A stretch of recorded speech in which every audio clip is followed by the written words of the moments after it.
సంచలనం సృష్టిస్తున్న betting app కేసులు సిఐడికి బదిలీ కానున్నట్లు సమాచారం.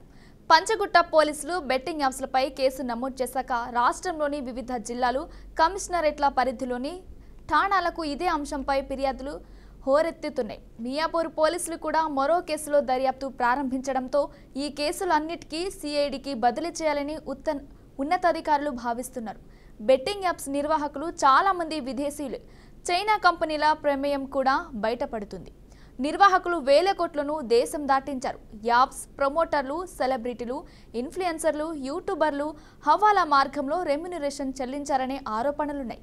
దీంతో మనీ లాండరింగ్ కోణంలో ఎన్ఫోర్స్మెంట్ డైరెక్ట్ అధికారులు, సైబర్ క్రైమ్ కోణంలో సైబర్ సెక్యూరిటీ బ్యూరో ఇప్పటికే రంగంలోకి దిగగా ప్రభుత్వం అన్ని కేసులను కలిపి రాష్ట్ర స్థాయి అత్యున్నత దర్యాప్తు సంస్థ అయిన సిఐడికి అప్పగించనున్నట్లు తెలుస్తుంది.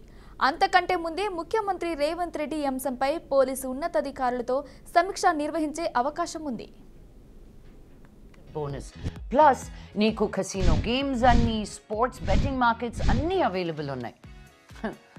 Win on YOLO 247. So why all these limitations? Let's go unlimited in online casino and betting, on sports, unlimited fun, unlimited thrill, unlimited rewards. YOLO 247 is the first iGaming platform to have won an award by Economic Times. So this is 100% trusted. So మనం online ID లేక casino ID కావాలి అంటే Hindi sites వైపు చూసేవాళ్ళం కదా. ఒకవేళ మనకి ఐడీలో ఏమైనా ప్రాబ్లం వచ్చి లేదా డౌట్ వచ్చి కాల్ చేస్తే కాల్ కట్ చేసి ఆడియో మెసేజ్ పెడుతున్నారు కదా. మనకి బోల్డ్ డబ్బులు వచ్చాయనుకోండి, మన నెంబర్ ని వెంటనే బ్లాక్ లో పెట్టేస్తున్నారు. అవునా కాదా? ఇక మనం ఆ హిందీ సైట్స్ వైపు చూసే అవసరమే లేదండి. ఎందుకంటే మనం ఇప్పుడు తగ్గేదేలే. తెలుగు రాష్ట్రాల్లో ఏకైక online ID provider app andhra365.com. ఈ యాప్ లో మీరు డబ్బులు డిపాజిట్ చేయొచ్చు, విత్డ్రా చేసుకోవచ్చు. 2 minutes లో డిపాజిట్, 20 minutes లో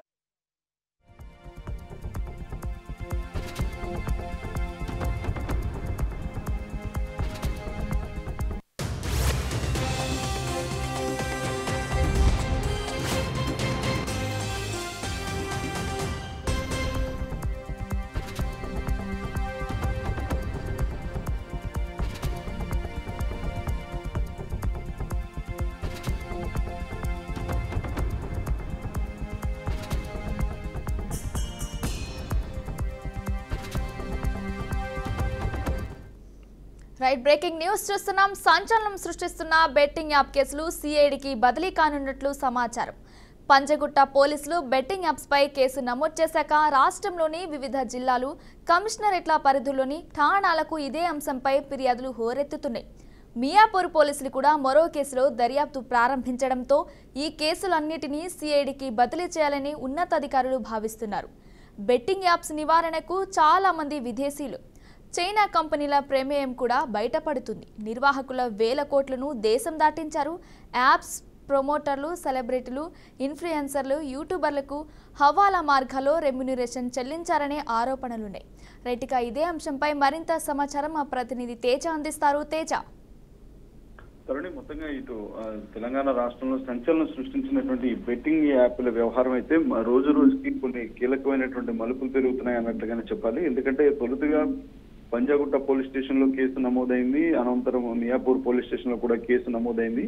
ఎప్పుడైతే పోలీసులు ఈ దర్యాప్తు ప్రారంభించిన నేపథ్యంలో మొత్తంగా తెలంగాణ రాష్ట్ర వ్యాప్తంగా కూడా ఉన్నటువంటి పలు అన్ని జిల్లాల నుంచి కూడా అక్కడ ఉన్నటువంటి ఆ స్థానిక పోలీస్ స్టేషన్లకు అయితే మాత్రం ఈ అంశానికి సంబంధించి, అంటే తమకు మోసం జరిగింది, తమకు అన్యాయం జరిగింది, తమ అకౌంట్ లో నుంచి డబ్బులు స్వాహా అయ్యాయి, కొన్ని లింక్స్ ఓపెన్ చేయడం వల్ల కొన్ని లింక్స్ కి సంబంధించిన మెసేజ్లు వచ్చాయి, అవన్నీ కూడా ఓపెన్ చేయడం వల్ల మా అకౌంట్ అంతా ఖాళీ, జీరో బ్యాలెన్స్ అయిపోయింది, ఖాళీ అయిపోయింది అంటూ కూడా అన్ని పోలీస్ స్టేషన్లకు కూడా చాలా వరకు పోలీస్ స్టేషన్లకి ఇదే విధమైనటువంటి ఫిర్యాదులు అందుతున్న నేపథ్యంలో మొత్తానికి ఇది సీరియస్ గా తీసుకున్నటువంటి అంశం. ముఖ్యమంత్రి రేవంత్ రెడ్డి కూడా దీనిపైన చాలా సీరియస్ గా ఉన్నారు. ఖచ్చితంగా దీనిపైన రివ్యూ చేసేటువంటి అవకాశం కూడా కనిపిస్తుంది.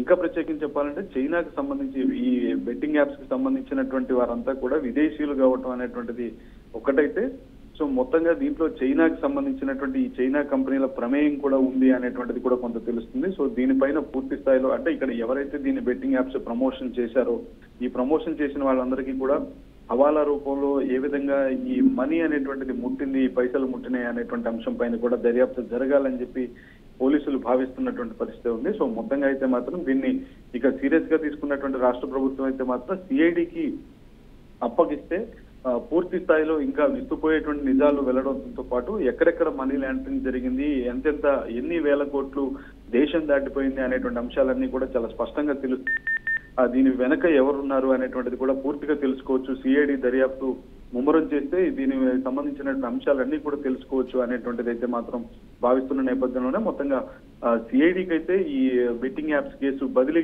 కాబోతుంది, బదిలీ చేయబోతున్నారు అన్నట్లుగానే మనం చెప్పాలి. Right, thank you Teja.